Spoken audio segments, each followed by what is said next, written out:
Hi friends, അസ്സലാമു അലൈക്കും. സൗദാസ് തുനിയയിലേക്ക് എല്ലാവർക്കും സ്വാഗതം. അപ്പോൾ അടിപൊളി ചിക്കൻ കറിയാണ് ഉണ്ടാക്കുന്നത്.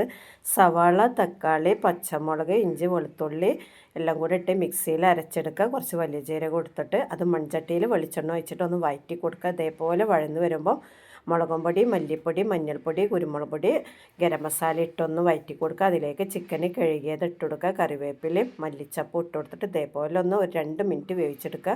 അതിലേക്ക് കല്ലുപ്പാണ്, കല്ലുപ്പ് ഇട്ട് കൊടുക്കുക, അല്ല പൊടിയുപ്പ് ഇട്ട് കൊടുക്കുക. അങ്ങോട്ട് ഒന്ന് വഴറ്റി കൊടുക്കുക.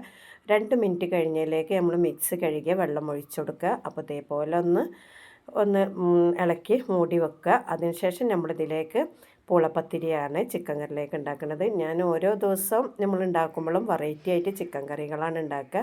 ഒരാഴ്ച മുമ്പ് നിങ്ങൾക്കൊരു ചിക്കൻ കറി പരിചയപ്പെടുത്തിയില്ല. ഇന്നത്തെ ചിക്കൻ കറി ഇങ്ങനെയാണ് കേട്ടോ. അപ്പോൾ ഉള്ളിയൊന്നും അതിൽ ഇങ്ങനെ കെടുക്കില്ല. മക്കളൊക്കെ എടുത്ത് കഴിച്ചോളും. ഒന്ന് മിക്സിയിൽ അരച്ചുണ്ടാക്കിയാൽ അടിപൊളി ചിക്കൻ കറിയാണ്.